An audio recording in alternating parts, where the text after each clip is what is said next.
So, one of the best things we can do for our guitar playing when we're starting out improvising is to not think of guitar as guitar. Think of making music as thinking music first and then applying it to guitar second. And what I mean by this is to think about your approach to improv as a singer.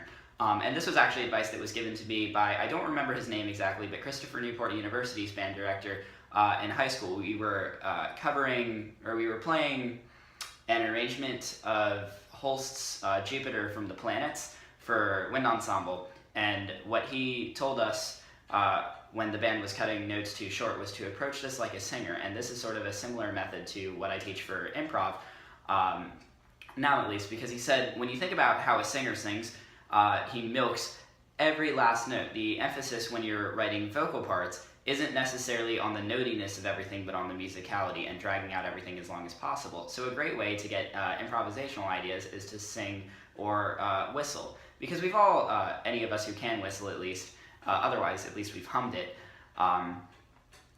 we sort of come up with musical ideas on their own, and some of them are half decent when we apply them to the guitar. So we could take da da da da da da da.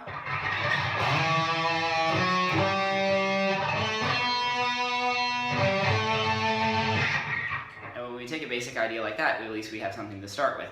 Obviously, when you go to improvise shreddier parts, which if you're beginning improv, you really shouldn't be doing that right now at this point. You should be doing mostly long note stuff and gradually introducing longer parts later. But we can start with the idea like the one we had a second ago and end up with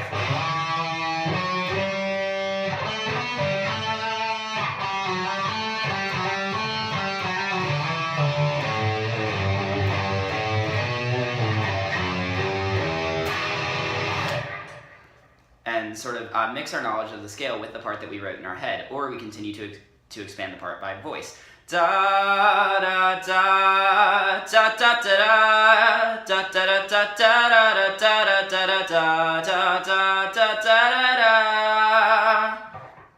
And what we can either do is sing the same thing like that a couple times, or we can even record it and start playing along to our own voice. The coolest thing about this trick is you can do it anywhere, waiting for the train.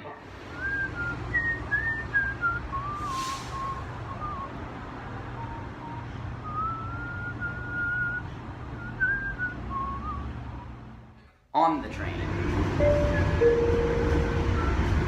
Thank you for riding the tide. We hope you enjoy your trip. Standing in front of an oncoming train. Yep, we just made that joke, and yes, it was depressing. But essentially, yeah, approaching guitar as a singer, or if you play other instruments, even as a piano player. I know this is how one of my favorite bands, Polyphia, writes their riffs, is they write them in an easy key to improvise like C on piano, where you're basically sticking with all white keys, apply it over the chords, or like basically something they wrote in Ableton or a similar program to that. They find a way to incorporate the melody they wrote on piano with the bass lines and the chords that they had in the program on guitar, and that's how a lot of their riffs are written.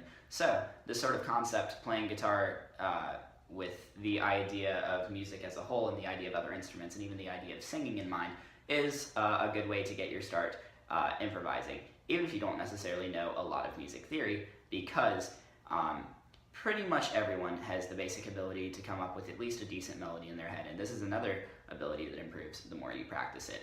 The more you practice guitar, the better your idea to compose melody just in your head on the spot will become, and when you practice these two, you can be practicing guitar even when you're not actually playing guitar, or if you don't have a guitar with you. So, just a little tip from me. My name is Brandon Giltz. Check out my website. I write blogs on all things music related.